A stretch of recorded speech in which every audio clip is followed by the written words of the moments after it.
नमस्कार साथियों, स्वागत है आपका अपनी यूट्यूब चैनल भाषा निकेतन में। साथियों, हम बात करेंगे आज वस्तुनिष्ठ हिंदी। और जो वस्तुनिष्ठ हिंदी हमारी पुस्तक है आज वो है पुनीत राय।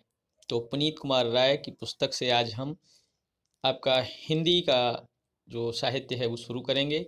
और इसमें हम सबसे पहले विषय सूची को देखते हैं और इसके बाद हम पूरा बारी बारी से एक एक आपका जो विषय है उसको पढ़ेंगे। तो देखिएगा, इसमें आपका विषय है पहला आपका भारतीय काव्यशास्त्र। आपका ये आपका 38 पेज में है। और पाश्चात्य काव्यशास्त्र फिर आपका इस तरीके से है। फिर हिंदी साहित्य का इतिहास पढ़ेंगे, काल विभाजन और नामकरण। उसके बाद साथियों हम आदिकाल पढ़ेंगे और भक्तिकाल पढ़ेंगे। फिर आपका रीतिकाल पढ़ेंगे।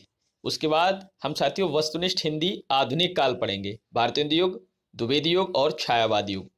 इसके बाद साथियों हम छायावादोत्तर काल हिंदी गद्य का विकास पढ़ेंगे, हिंदी उपन्यास, फिर कहानी, फिर आत्मकथा, जीवनी, रिपोर्टाज।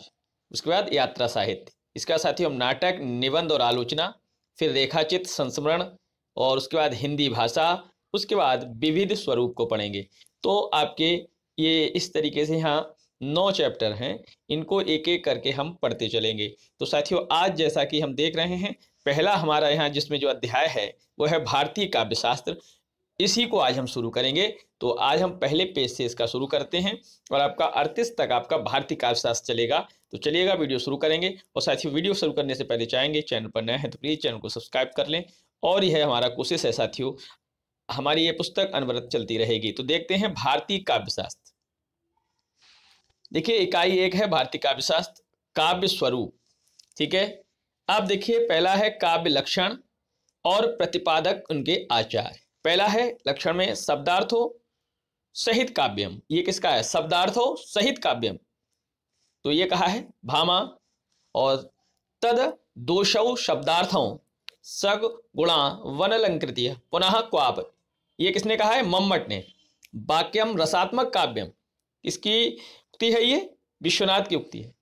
रमणीयार्थ प्रतिपादक शब्द काव्यम पंडित जगन्नाथ। तो याद रखना है, ये चारों आप लक्षण याद कर लें। शब्दार्थों सहित काव्यम भामा, तद दोषौ शब्दार्थों सगुणा वनलंकृत्य पुनः क्वापि, ये आपका मम्मट। वाक्यम रसात्मकम काव्यम विश्वनाथ और रमणीयार्थम प्रतिपादक शब्द काव्यम पंडित जगन्नाथ। तो चलिए देखते हैं अगला बिंदु।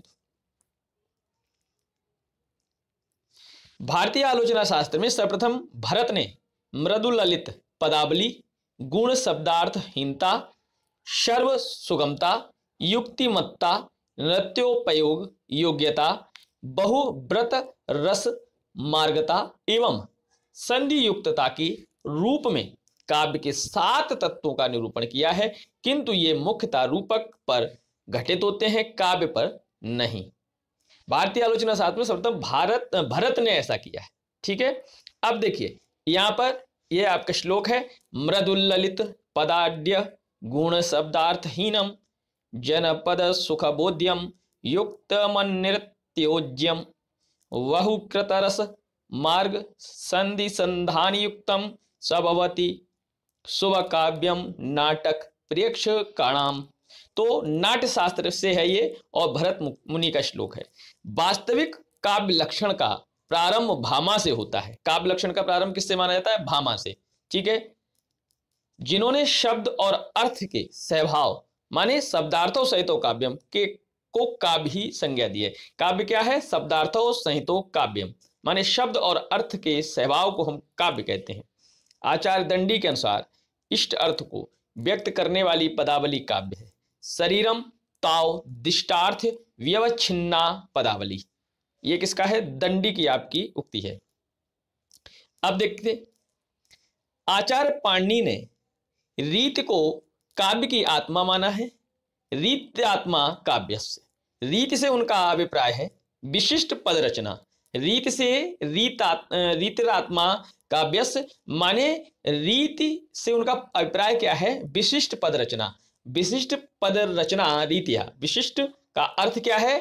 गुण युक्त या विशेषो गुणात्मक, गुणात्मा। इस प्रकार रीत का अर्थ गुण युक्त पद रचना है। रीत माने गुण युक्त पद रचना, याद रखना है। कभी कुछ भी पूछ ले आपको याद रखना है।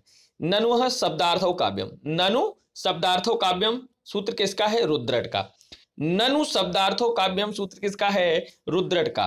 वक्रोक्ति काव्य जीवितम कथन किसका है? कुंतक का, कुंतक का है, याद रखिए, नोट कर लीजिए। और आपको इसकी साथियों पीडीएफ अगर चाहिए तो आप हमारे जो आपका चैनल है उसका टेलीग्राम चैनल पर आप जाएं, उसके लिए डिस्क्रिप्शन में लिंक है, वहां से आप इसको प्राप्त कर सकते हैं। यद्यपि सुजाति सुलक्षणी सुवर्ण सरस सुब्रत भूषण बिनु न विराजई कविता वनितामित, ये पंक्ति किस कवि की है? आचार्य केशवदास की है। और देखिए, कोमल शब्द निवंत सुब्रत अलंकार में मोहन चित्त काव्य सुपद्धति शोभा महे इनके बाऊ पास कवि गहे, ये किसका है? केशवदास। किसकी है? केशवदास। ठीक है, अगला देखिए केशवदास। अब देखिए, स गुणालंकार सहित दोष रहित जो होई शब्द अर्थ तो कौ कवित कहत विबुध सब कोई चिंतामणि का आपका दोहाई। ठीक है, चलिए देखते हैं आगे।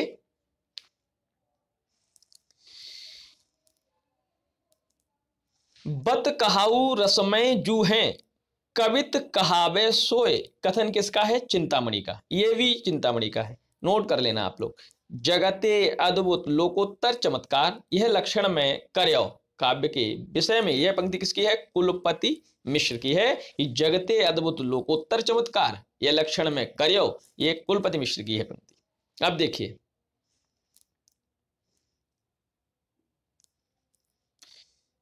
थोड़ा इसको बड़ा किए हैं, चलिए देखते हैं अब। जगत अद्भुत सुख सदन शब्दरु अर्थ कवित बह लक्षण मैंने कियो समूझ ग्रंथ बहुचित कुलपति मिश्र रस रहस्य से है। शब्द जीव तिह अर्थ मन रसमत सुजस शरीर चलत बह जुग छंद गति अलंकार गंभीर, देव का है और रचना है काव्य रसायन। व्यंग जीव कहि कवित्व को हृदय सुधुनि पहचान और शब्द अर्थ कहि देह पुण्य भूषण भूषण जान। तो प्रतापशाही, प्रतापशाही काव्य विलास, प्रतापशाही काव्य विलास का है। देखिए, भूषण भूषण आने से ये भूषण का नहीं है, प्रतापशाही काव्य विलास से। अगला देखते हैं। अगला देखिए, काव्य के लिए शब्द अर्थ संगम सहित भरे चमत्कृत भाय और जग अद्भुत में अद्भुत तही सुखदा काव्य बनाए, सभी एक काव्य के लिए परिभाषाएं दी हैं। इसमें ग्वाल कवि की है रसिकानंद रचना से।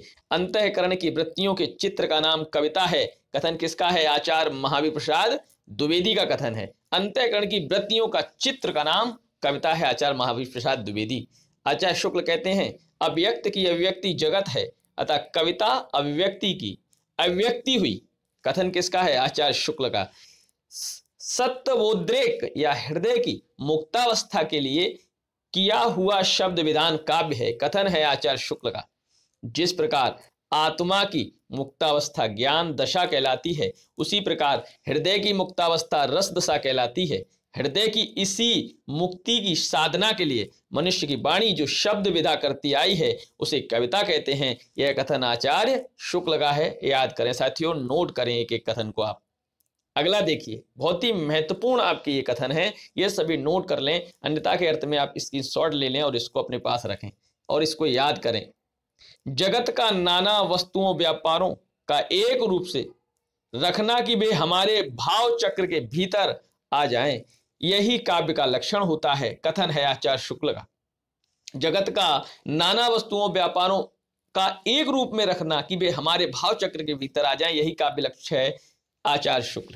काव्य संसार के प्रति कवि की भाव प्रधान किंतु क्षुद्र वैयक्तिक संबंधों से मुक्त मानसिक प्रतिक्रियाओं की कल्पना के ढांचे में ढली हुई श्रेय की प्रेम रूपा प्रभावोत्पादक अभिव्यक्ति है, कथन है बाबू गुलाब राय का। अब देखिए, ये आपका कथन है काव्य जीवन प्रकृति का अंतर्दर्शन है, उसकी अनुभूति है। यह अनुभूति कोई भावुकता जन्य स्फूर्ति नहीं, ना कोई आध्यात्मिक कल्पना है, बल्कि अखंड मानव जीवन के व्यक्तित्व की अनुभूति है, कथन है डॉक्टर लक्ष्मी नारायण सुधांशु का। काव्य तो मानव अनुभूतियों का नैसर्गिक कल्पना के सारे ऐसा सौंदर्य में चित्रण है जो मनुष्य मात्र में स्वभावतः भावोच्छ्वास और सौंदर्य संवेदन उत्पन्न करता है। कथन है आचार्य नंदुलारे वाजपेयी का। अब देखिए कथन, साहित्य से हमारा आशय उन विशिष्ट प्रतिनिधि रचनाओं से है जो किसी युग के भावात्मक जीवन का प्रतिमान होती हैं, जो समाज और सामाजिक जीवन को भली या बुरी दशा में ले जाने की प्रबल सामर्थ्य रखती हैं। कथन है आचार्य नंदुलारे वाजपेयी जी का। यह भी नंदुलारे वाजपेयी का है। अब देखिए हजारी प्रसाद द्विवेदी जी का कथन है, साहित्य मनुष्य के अंतर का उच्छलित आनंद है जो उसके अंतर में अटाए नहीं अट सका था। साहित्य का मूल यही आनंद का अतिरेक है। उच्छलित आनंद के अतिरेक से उद्भूत सृष्टि की सच्चा साहित्य है। यह हजारी प्रसाद द्विवेदी कहते हैं। उच्छलित आनंद और अतिरेक, ये टैगवर्ड याद रखिएगा। प्रत्येक से आप अपना 2-3 टैगवर्ड याद कर लें कि किन किन शब्दों के कारण ये आपका हजारी प्रसाद द्विवेदी या नंदुलारे वाजपेयी जी का होगा। तो उच्छलित आनंद, काव्य के और साहित्य के क्षेत्र में जब परिभाषा दी है तो हजारी प्रसाद द्विवेदी ने उच्छलित आनंद, अतिरेक इत्यादि का प्रयोग किया है। अब देखिएगा अगला कथन आपका आचार्य हजारी प्रसाद द्विवेदी का ही है, देखते हैं। देखिए, मैं साहित्य को मनुष्य की दृष्टि से देखने का पक्षपाती हूं, जो वाग्जाल मनुष्य को दुर्गतिहीनता और परमुपेक्षता से बचा ना सके, जो उसकी आत्मा को तेजोदीप्त ना बना सके, जो उसके हृदय को पर दुख कातर और संवेदनशील ना बना सके, उसे साहित्य कहने में मुझे संकोच होता है। कथन है आचार्य हजारी प्रसाद द्विवेदी जी का। अब देखिए कथन, आत्मा व्यक्ति की वह मूल तत्व है जिसके कारण कोई व्यक्ति साहित्यकार और उसकी कृति साहित्य बन पाती है। कथन है डॉक्टर नगेंद्र का। साहित्य जनता की वाणी है, उसके जातीय चरित्र का दर्पण है, प्रगति पथ में बढ़ने के लिए उसका मनोबल है, उनकी सौंदर्य की चाह पूरी करने वाला साधन है। कथन है डॉक्टर रामविलास शर्मा का। साहित्य जनता की वाणी है ना। तो देखिएगा, कविता सबसे पहले शब्द है और अंत में भी यही बात रह जाती है कि कविता शब्द है। कथन किसका है? अज्ञेय का। सिर्फ शब्द को कविता कहा है अज्ञेय जी ने। काव्य आत्मा की संकल्पात्मक अनुभूति है, इसका संबंध विश्लेषण, विकल्प या विज्ञान से नहीं है। वह एक श्रेयमयी प्रेम रचनात्मक धारा है। कथन है जयशंकर प्रसाद जी का। और देखिएगा, बहुत ही सुंदर पुस्तक है। और देखिए, साहित्य अपने व्यापक अर्थ में मानव जीवन की गंभीर व्याख्या है। कथन है पंत का। कविता हमारे परिपूर्ण क्षणों की वाणी है। पंत का कथन है, कविता सबसे बड़ा परिग्रह है क्योंकि वह विश्व मात्र के प्रति स्नेह की स्वीकृति है। वह जीवन के अनेक कष्टों का उपेक्षा योग्य बना देता है क्योंकि उसका सृजन स्वयं महती वेदना है। वह शुष्क सत्य को आनंद में स्पंदित कर देती है क्योंकि अनुभूति स्वयं मधुर है। कथन है महादेवी वर्मा का। मुंह में बचे हुए चावल के स्वाद को कुछ अदृश्य कंकड़ियों के हस्तक्षेप से बचाने का नाम कविता है। ये पंक्ति है केदारनाथ सिंह। मुंह में बचे हुए चावल के स्वाद को कुछ अदृश्य कंकड़ियों के हस्तक्षेप से बचाने का नाम कविता है केदारनाथ सिंह की। देखिए कितनी ही मतलब अलग और रोचक कविता है, कविता की परिभाषा है। देखिए अगला है, कविता शब्दों की अदालत में अपराधियों के कटघरे में खड़े एक निर्दोष आदमी का हलफनामा है। किसने कहा है? धूमिल साहब ने कहा है। और देखिए, कविता भाषा में आदमी होने की तमीज है, धूमिल जी कहते हैं। सुंदर सुंदर पंक्तियां दी हैं कविता के लिए धूमिल जी ने। और देखिए,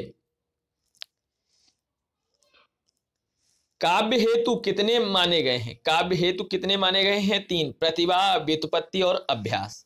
प्रतिभा कितने प्रकार की मानी गई है? 2, सहजा और जन्मजात। ठीक है। और देखिए, उत्पाद्या देवाराधन या मंत्र बल से या अध्ययन जन्य। उत्पाद्या माने है ना, आराधना करने से आती है ये। अगला देखते हैं, प्रतिभा के 2 भेद सहजा और उत्पाद्या किसे किया? ये किसने माने हैं? प्रतिभा के 2 भेद सहजा और उत्पाद्या रुद्रट। लोको विद्या प्रकीर्णस्य काव्यांगनी उक्ति किसकी है? वामन की है। लोको विद्या प्रकीर्णस्य काव्यांगानि, उक्ति है वामन की। काव्य हेतु के बदले काव्यांग शब्द का प्रयोग करते हुए किस आचार्य ने लोक विद्या और प्रकीर्ण को काव्य हेतु स्वीकार किया है? वामन ने। काव्य हेतुओं के विवेचन में राजशेखर की मौलिक उद्भावना क्या है? शक्ति और प्रतिभा में भेद करना। शक्ति व्यापक है जबकि प्रतिभा परिमित है। स्मृति, मति, प्रज्ञा, बुद्धि के ये तीन प्रकार किसने माने हैं? राजशेखर ने। बुद्धि के तीन प्रकार राजशेखर ने कौन कौन से माने? स्मृति, मति और प्रज्ञा। सहजा, आहार्या और औपदेशिकी प्रतिभा के आधार पर कवियों की क्रमशः तीन कोटि सारस्वत, आभ्यासिक और औपदेशिक का निर्धारण किसने किया है? राजशेखर जी ने। सहजा, आहार्य और औपदेशिकी प्रतिभा के आधार पर कवियों की क्रमशः तीन कोटि सरस्वत, सारस्वत, आभ्यासिक और औपदेशिक का निर्धारण राजशेखर जी ने किया है। चलिए देखते हैं। काव्य हेतुओं के संदर्भ में यह कथन आचार्य है। देखिए किस आचार्य का बताइए? शक्ति निरूपणता, लोक शास्त्र काव्याद्यवेक्षणात्, काव्यज्ञ शिक्षाभ्यास इत हेतु स्तुद भववे। आचार्य मम्मट का है। प्रतिभा को काव्य निर्माण का एकमात्र हेतु मानने के कारण किस आचार्य को प्रतिभावादी कहा जाता है? पंडित राज जगन्नाथ को। प्रतिभा को नवोन्मेषशालिनी प्रज्ञा किस आचार्य ने कहा है? भट्टतौत ने। प्रतिभा को अपूर्व वस्तु निर्माण क्षमा प्रज्ञा किस आचार्य ने कहा है? अभिनव गुप्त जी ने। और मध्यकालीन आचार्यों में कुलपति ने सर्वप्रथम काव्य हेतु का विवेचन किया। अब काव्य प्रयोजन। चलिए काव्य प्रयोजन। काव्यम यशसे अर्थवृत्ते व्यवहार विदे शिवतरक्षतये सद्य परिनिर्वर्तये कांता सम्मिततयो पदेशयुजे। काव्य प्रयोजन के संदर्भ में यह कथन किसका है? आचार्य मम्मट का। याद रखने, नोट कर लें। काव्य का अंतिम लक्ष्य जगत के मार्मिक पक्षों का प्रत्यक्षीकरण करके उनके साथ मनुष्य हृदय का सामंजस्य प्रतिस्थापना है। कथन किसका है? आचार्य रामचंद्र शुक्ल। धर्मार्थ काम मोक्षेषु वैचश्रव्यम कलासु च करोति कीर्तिम प्रीति च साधु काव्यम निषेवणम। काव्य प्रयोजन के संदर्भ में यह कथन किस आचार्य का है? भामा। काव्यम सदृष्ट दृष्टार्थ प्रीति कीर्ति हेतुत्वात्। काव्य प्रयोजन के संदर्भ में यह कथन किस आचार्य का है? वामन। प्रतिभा के दो भेद कार्यत्री भावित्री किस आचार्य ने किए हैं? राजशेखर ने। भावित्री प्रतिभा किसमें होती है? सहृदय में। शब्दार्थ शरीरम त्वात्व काव्यम किसका कथन है? आनंदवर्धन। भारतीय काव्यशास्त्र में भावक से अभिप्राय है सहृदय या आलोचक से। शरीरम ताव दिष्टार्थ व्यवच्छिन्ना पदावली कथन किसका है? दंडी का। और कवि की अनेक कोटियों एवं भेदों का विवेचन करने वाले आचार्य हैं राजशेखर। अब देखिए ग्रंथ दिए हैं और उनके आचार्य, पढ़ते हैं इनको भी। सबसे पहले नाट्यशास्त्र भरत मुनि, काव्यालंकार भामा, काव्यालंकार सूत्रवती वामन, काव्यालंकार रुद्रट, वक्रोक्ति जीवितम कुंतक, व्यक्ति विवेक महिमभट्ट, काव्य प्रकाश मम्मट, साहित्य दर्पण विश्वनाथ, रस गंगाधर जगन्नाथ, औचित्य विचार चर्चा क्षेमेंद्र, काव्यानुशासन हेमचंद्र, ध्वन्यालोक आनंदवर्धन, ध्वन्यालोक लोचन अभिनव गुप्त, काव्यालंकार सार संग्रह उद्भट, श्रृंगार तिलक रुद्रभट्ट, चंद्रालोक जयदेव, कुवलयानंद अप्पय दीक्षित, काव्यादर्श दंडी, रति रहस्य आपका कक्कौक। उसके बाद 10 रूपक धनंजय, महाभाष्य पतंजलि, रसतरंगिनी भानु मिश्र, सरस्वती कंठावरण भोजराज, श्रृंगार प्रकाश भोजराज, अलंकार सर्वस्व रुय्यक, उज्ज्वल नीलमणि रूप गोस्वामी, अलंकार तिलक वाग्भट और अलंकार शेखर आपका केशव मिश्र, ये आपके ग्रंथ और ग्रंथकार हुए। अब देखते हैं अगला बिंदु है हमारा, देखिए शक्ति कवित्व बीज रूप संस्कार विशेष। शक्ति या प्रतिभा काव्य का बीजभूत संस्कार है, कथन किसका है? मम्मट का। नैसर्गिकी च प्रतिभा श्रुतम च बहु निर्मलम अमंदश्चा वियोगास्या कारणम कास्य संपदा। काव्य हेतु के संदर्भ में यह कथन किसका है? दंडी का। और चित्त विचार चर्चा एवं कवि कंठावरण के रचयिता हैं क्षेमेंद्र। ध्वन्यालोक की टीका ध्वन्यालोक लोचन के रचयिता हैं अभिनव गुप्त। भामा के ग्रंथ के आधार पर भामा विवरण टीका के रचयिता हैं उद्भट। भरत मुनि के नाट्यशास्त्र की अभिनव भारती टीका के रचयिता हैं अभिनव गुप्त। भारतीय काव्यशास्त्र के प्रथम आचार्य भरत मुनि। अब देखिए पंक्ति है, मानते हैं जो कला को कला के अर्थ ही स्वार्थनी करते, कला को व्यर्थ ही। पंक्तियां किसकी हैं? मैथिली शरण गुप्त की। अब देखिए वस्तुनिष्ठ में अगले हमारे बिंदु हैं, साहित्य के प्रयोजन के संदर्भ में आचार्य महाविशाल द्विवेदी का मत है उपयोगितावादी। आचार्य हजारी विशाल द्विवेदी का काव्य प्रयोजन संबंधी मंतव्य है मानवतावादी। आत्मानुभूति को काव्य प्रयोजन मानते हैं आचार्य नंदुलारे वाजपेयी। आत्माव्यक्ति को काव्य प्रयोजन मानते हैं डॉक्टर नगेंद्र। काव्य प्रयोजन के संदर्भ में निम्नलिखित पंक्तियां किस रीतकालीन कवि की हैं? काव्य प्रयोजन के संदर्भ में देखिए, एक लहे तप पुंज नको फल ज्यों तुलसी सूर गुसाई, एक लहे बहु संपत केशव भूषण ज्यों बर वीर बड़ाई, और एक नको जस ही सो प्रयोजन है रस खान रहीम की नाई, और दास कवित्त ने की चर्चा बुद्धिवंत की सुख देति सदाई। तो ये किसकी पंक्तियां हैं? भिखारीदास, और इनका ग्रंथ है काव्य निर्णय, उससे उद्धृत है। रीतकालीन आचार्यों में सर्वप्रथम काव्य प्रयोजन पर विचार करने वाले आचार्य हैं कुलपति। अगला देखिए, पंचम वेद किस ग्रंथ को कहा जाता है? भरत मुनि के नाट्यशास्त्र को पंचम वेद कहा जाता है। साथियों अब हम पढ़ेंगे रीति संप्रदाय। किसको पढ़ेंगे? रीति संप्रदाय। रीति संप्रदाय, ठीक है। चलिए पहला देखिए बिंदु, रीति संप्रदाय के प्रतिष्ठात्मक आचार्य हैं आचार्य वामन। कौन है? आचार्य वामन। रीतिरात्मा काव्यस्य, रीत काव्य की आत्मा है, कथन किस आचार्य का है? वामन का। विशिष्ट पद रचना रीत कथन है वामन का। भरत ने नाट्यशास्त्र में रीत के लिए प्रवृत्ति शब्द का उल्लेख किया है। उन्होंने भारतवर्ष में प्रचलित 4 प्रवृत्तियों अवंती, दक्षिणात्या, पांचाली एवं औडमागधी का वर्णन किया है, जो क्रमशः पश्चिम, दक्षिण, मध्य देश तथा उड़ीसा, मगध में प्रचलित थी। अब देखते हैं आगे बिंदु का। बाणभट्ट ने अपने समय में प्रचलित 4 दिशाओं की 4 शैलियों का उल्लेख किया है।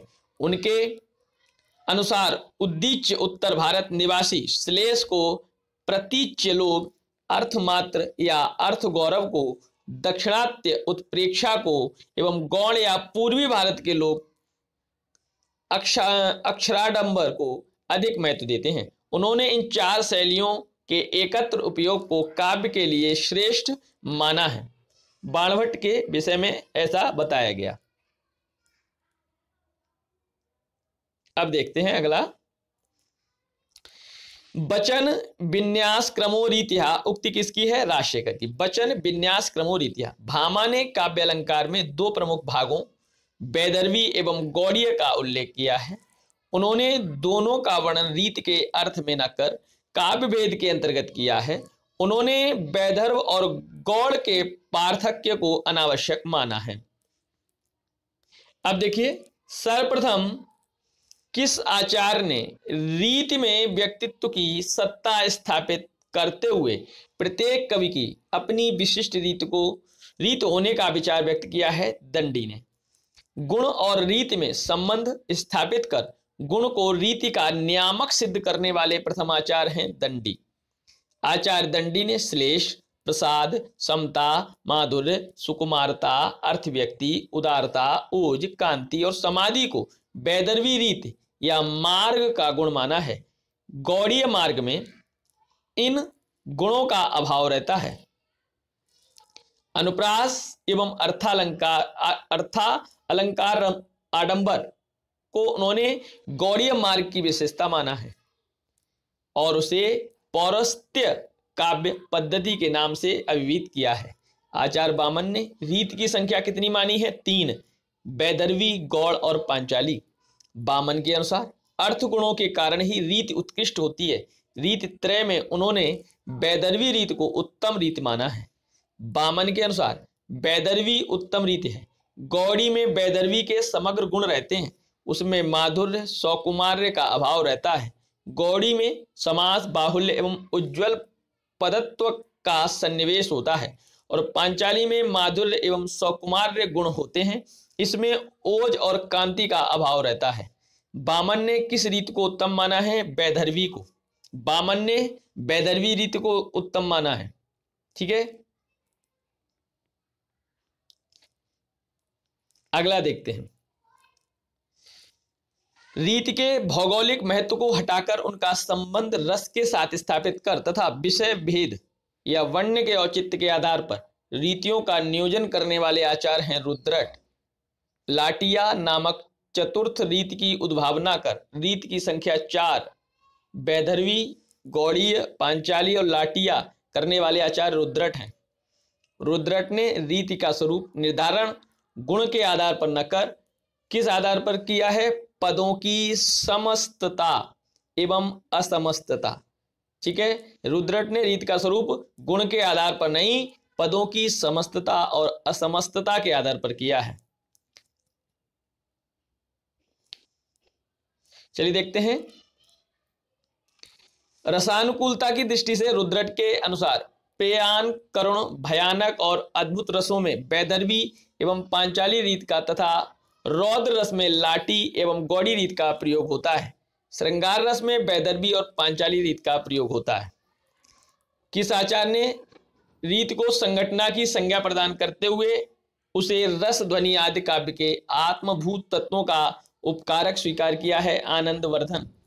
किस आचार्य ने रीत को रस का उपकारक मानकर उसके 4 नियामक वक्त्रोचित्य, वाच्योचित्य और विषयोचित्य एवं रसोचित्त माने हैं? आनंदवर्धन ने। आनंदवर्धन रीति या संघटना के स्वरूप का आधार किसे मानते हैं? समास को। आनंदवर्धन के अनुसार रीत के 4 नियामक हैं वक्त्रोचित्य, वाच्योचित्य, विषयोचित्य और रसोचित्य। आवंतिका एवं मागधी नामक 2 नवीन रीतियों की उद्भावना किस आचार्य ने की? भोज ने। भोज ने कितनी रीतियों का निरूपण किया है? वैदर्भी, गौड़ीय, पांचाली, लाटिया, आवंतिका और मागधी। ये भोज की हैं। भोज के रीति वर्गीकरण का आधार गुण एवं समास है। मम्मट ने उद्भट की वृत्तियां और बामन की रीतियों में एक रूपता स्थापित कर उपनागरिका, परशा एवं कोमला वृत्ति का उल्लेख किया है और बताया है कि बामन आदि ने इन्हें ही वैदर्भी, गौड़ी और पांचाली कहा है। मम्मट ने वृत्ति का स्वरूप विधायक किसे माना है?